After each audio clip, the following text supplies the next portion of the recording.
क्या आपने कभी महसूस किया है कि नेतृत्व एक ऐसी मशाल है जिसे अंधेरी रात में लेकर चलना पड़ता है।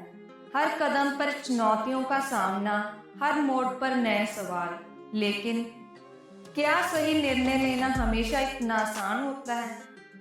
आज की कहानी केवल एक कहानी नहीं है, ये एक रास्ता है, एक ऐसी सोच जो आपके नेतृत्व के हर फैसले को बदल सकती है। एक बौद्ध कहानी जिसने सदियों से लोगों को ये सिखाया कि जब चुनौतियां सामने खड़ी हों, तब शांत दिमाग और करुणा के साथ फैसले कैसे लिए जाएं। अगर आप भी अपने जीवन में नेता हैं, चाहे वह एक टीम हो, एक परिवार या खुद का जीवन, ये कहानी आपके दिल को छू जाएगी। क्या एक प्राचीन बौद्ध कहानी आपकी मॉडर्न ऑफिस समस्याओं को सुलझा सकती है? जी हाँ, और इसका जवाब छुपा है इस वीडियो में। इस कहानी का सबक आपके जीवन में आने वाली हर मुश्किल फैसले को आसान बना सकता है। एक आदमी का कहना है, मैंने इस बौद्ध कहानी को जब अपने जीवन में अपनाया, तब मैंने महसूस किया कि मेरे फैसले केवल मजबूत ही नहीं बल्कि सही भी हो गए हैं। मेरी टीम मुझ पर और भरोसा करने लगी और सबसे बड़ी बात, मैं खुद पर विश्वास कर सका। एक टीम लीडर ने अपने इंटरव्यू में कहा, मैंने इस वीडियो को देखकर सीखा कि सच्चा नेतृत्व केवल आदेश देने में नहीं बल्कि ये दूसरों को समझने और सही दिशा देने की कला है। ये कहानी मेरे लिए गेम चेंजर थी। तो आइए चलते हैं उस कहानी की ओर जिसने प्राचीन बौद्ध भिक्षुओं को सिखाया कि कैसे चुनौतियों का सामना शांति और बुद्धिमानी से किया जाए, और जाने इस कहानी का आधुनिक नेतृत्व के लिए क्या महत्व है। बहुत समय पहले की बात है, गौतम बुद्ध अपने शिष्यों के साथ एक गांव के पास ठहरे हुए थे। उस गांव में एक राजा आया हुआ था जो बुद्ध से मिलने की इच्छा रखता था।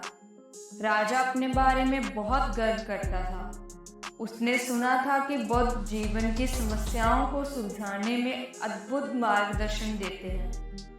राजा ने बुद्ध के पास जाकर कहा, हे महात्मा, आप इतने लोगों को सिखाते हैं, लेकिन मुझे एक बात बताइए, क्या एक सच्चा नेता हमेशा दूसरों को नियंत्रित करता है या वे अपनी इच्छाओं का पालन करता है? बुद्ध ने मुस्कुराते हुए उत्तर दिया, राजन, इसका उत्तर तुम्हें खुद खोजना होगा। क्या तुम मेरे साथ थोड़ा सा समय बिता सकते हो? राजा ने स्वीकृति दी। बुद्ध ने उसे अपने साथ खेतों की ओर चलने को कहा। वहां एक किसान मिट्टी खोद रहा था। किसान थका हुआ और परेशान लग रहा था। बुद्ध ने राजा से कहा, राजन, इस किसान की समस्या सुनो, शायद तुम्हें अपने प्रश्न का उत्तर मिल जाए। राजा ने किसान से पूछा, क्या बात है, तुम इतने परेशान क्यों लग रहे हो? किसान ने गहरी सांस लेते हुए कहा, महाराज, मेरे पास जमीन है पर पानी नहीं है। मैंने इतनी मेहनत की लेकिन बारिश नहीं हुई, फसल बर्बाद हो गई। अब मेरे परिवार के लिए भोजन भी नहीं है। मुझे समझ नहीं आ रहा कि मैं क्या करूं। राजा ने कहा, ये तो कठिन परिस्थिति है, लेकिन तुम और मेहनत क्यों नहीं करते? किसान ने गुस्से में उत्तर दिया, महाराज, मैं अकेला हूँ। अगर मेहनत ही समाधान है तो आप मुझे क्यों नहीं बताते कि मैं इसे कैसे करूं? ये सुनकर राजा चुप हो गया। बुद्ध मुस्कुराए और कहा, राजन, क्या तुम्हें एहसास हुआ कि एक सच्चा नेता केवल आदेश नहीं देता, उसे दूसरों की परेशानियों को समझना और उनके लिए समाधान ढूंढना आना चाहिए। फिर बुद्ध ने किसान की मदद की योजना बनाई। उन्होंने राजा को सुझाव दिया कि वे गांव के लोगों को संगठित करें, एक तालाब बनाएं और किसान को पानी उपलब्ध कराएं। राजा ने ऐसे ही किया। गांव में पानी आया, फसलें बढ़ी और किसान खुश हो गए। इस कहानी का संदेश है कि सच्चा नेतृत्व केवल आदेश देने में नहीं बल्कि दूसरों की भावनाओं और समस्याओं को समझने में है। एक अच्छा नेता अपने अनुयायियों की परेशानियों को महसूस करता है और उन्हें समाधान प्रदान करता है। जब राजा ने गांव के लोगों को संगठित किया, तब सबने मिलकर काम किया और समस्या हल हुई। टीम वर्क और सहयोग हमेशा बेहतर परिणाम लाते हैं। राजा को किसान की समस्या सुनने के बाद ही सही समाधान का रास्ता मिला। सुनना एक नेता की सबसे बड़ी ताकत है। बुद्ध का सरल मार्गदर्शन राजा के नेतृत्व को बदलने वाला बना। ये दिखाता है कि सही निर्णय न केवल वर्तमान संकट को हल करता है, बल्कि भविष्य को भी सुधारता है।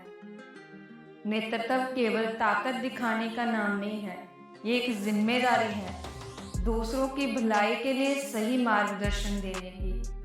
बुद्ध की ये कहानी हमें सिखाती है कि चुनौतियों के बीच सच्चा नेतृत्व कैसे उभरता है। क्या आप अपने जीवन में इस प्रकार का नेतृत्व दिखा सकते हैं? ये कहानी आपके लिए एक प्रेरणा है। अगर इस कहानी ने आपके दिल को छुआ और आपको नेतृत्व का एक नया नजरिया दिया, तो इसे अपने दोस्तों और परिवार के साथ जरूर साझा करें। शायद ये कहानी किसी और की जिंदगी में भी सकारात्मक बदलाव ला सके। आपका एक शेयर किसी की सोच बदल सकता है। धन्यवाद।